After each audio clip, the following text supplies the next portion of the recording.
अगर इस दौर में डर ही एक हथियार है तो हमें भी डराना आना चाहिए। अगर आप नहीं डराएंगे तो कोई बात नहीं बनेगी।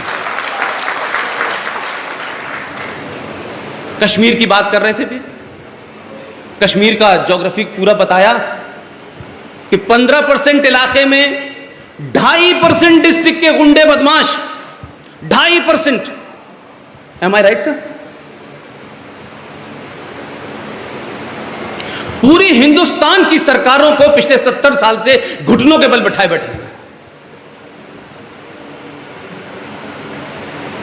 क्योंकि कोई धमकी देता है, कोई मार देता है, कोई आग लगा देता है और आग वहां लगती है, कोई बॉम्बे में जला देता है, कोई कहीं जला देता है, लेकिन उनकी हिम्मत इसलिए बढ़ी कि यह समाज खामोश रहा।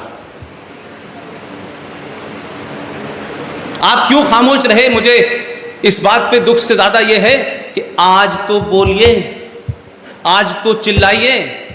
ये आग जो कश्मीर में दिख रही है, हम तमाम सारे लोग पिछले 1.5 साल से लगातार हर शहर का दौरा कर रहे हैं। मैंने पहले कहा कि मेरी किसी पार्टी से, किसी विचारधारा से कोई कंप्रोमाइज नहीं है मेरा। इस हिंदुस्तान के करीब करीब 500 इलाके ऐसे हैं जो कश्मीर बन चुके हैं। हम इंतजार कर रहे हैं उस दिन का जिस दिन उस शहर की पुलिस को कुछ लोग जिनका अकीदा है कि हज करने से पहले शैतान पे पत्थर मारा जाता है, लिहाजा हर वो चीज जो शैतान है, चाहे आर्मी है चाहे पुलिस है, उस पे पत्थर मारो, वो हर शहर में होने वाला है, वो उस दिन आपको याद पता चलेगा। हम तैयार नहीं होना चाहते। हम भगत सिंह की तारीफ करेंगे, सुभाष चंद्र बोस की तारीफ करेंगे, लेकिन तारीफ के बाद कहेंगे यार ये पड़ोस में पैदा हो जाए, हमारे यहां ना हो यार। हम इस मनोवृत्ति से बाहर निकलें। अगर कल आपको सुरक्षित रखना है तो आज आपको किसी को जान देनी पड़ेगी, और यह सामूहिक तौर पे तैयार हुई है, मानसिक तौर पे।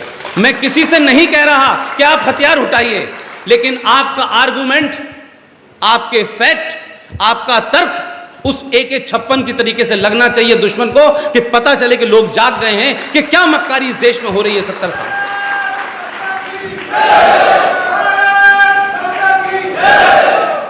सरकारें आएंगी, सरकारें जाएंगी, ये नहीं रहेगी, कोई दूसरी रहेगी, ये रहेगी तो भी दूसरी रहेगी, तो ये सिलसिला तो चलता रहेगा। लेकिन एक और मैं महसूस करता हूं, मेरी उम्र इतनी नहीं है, मुझसे बड़े सारे बुजुर्ग लोग बैठे होंगे, लेकिन पूरे 27 साल के कैरियर में कोई 12 साल मुझे पाकिस्तान के एक चैनल का इंडिया हेड होने का शर्फ हासिल है। मुझे एक अजीब बात लगती है, क्या किसी देश की सरकारें समाज बनाती हैं क्या? बार बार एक ही चीज पे फोकस कर रहा हूं कि अगर आपने समाज को समझा दिया, बता दिया, तर्क से मजबूत कर दिया, अगर समाज मजबूत होगा तो आपकी मर्जी से सरकार पे बैठेगा कोई, आपकी मजबूती से उतर जाएगा। लेकिन समाज को कोई मजबूत नहीं करना चाहता, सब अपने अपने वोट बैंक को मजबूत करना चाहते हैं। और जानबूझ करके, बहुत सोच समझ के यह तय किया गया है कि सच बात बताओ मत, इधर उधर की बातें करते रहो, टेलीविजन पे डिबेट कर दो, 125 अरब की आबादी में कोई एक रेप हो गया, उसको राष्ट्रीय रेप बना दो, ऐसे ऐसे मुद्दे उठाओ जिसका कोई मतलब नहीं है, जिससे देश में थोड़ी देर के लिए तो कोई क्राइम हो सकता है, लेकिन वो इस देश की इतनी बड़ी समस्या नहीं है कि उसके ऊपर हंगामा हो रहा हो। इस देश में गौ रक्षक के बारे में बड़ी लोगों को चिंता है। मैंने एक डिबेट में कहा, कुछ लोगों ने कहा कि ये बात आपने जिस तरह से कही है हमने सुनी नहीं।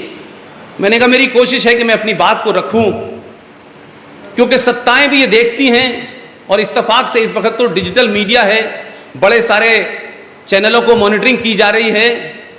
इसी सत्ता के लोगों को और व्यवस्था के लोगों को जब ये पता चल जाता है कि DS कॉलेज के अंदर 2 लोग दिल्ली से आए हैं, न वो आपको MLA बना सकते हैं, न MP बना सकते हैं, न मेयर बना सकते हैं, वो इतनी क्रूड बातें करेंगे कि शायद उसमें आपको बहुत मजा भी ना आए, लेकिन अगर 1000 लोग सुनने आए हैं तो मैं ये कामयाबी मानता हूं कि सत्ता को समझ में आ जाएगा कि कौन लोग हैं जो इन बातों को सुनने आए हैं, क्या वजह है और क्या ऐसी हम नई बात कह रहे हैं कि लोग सुनना चाहते हैं।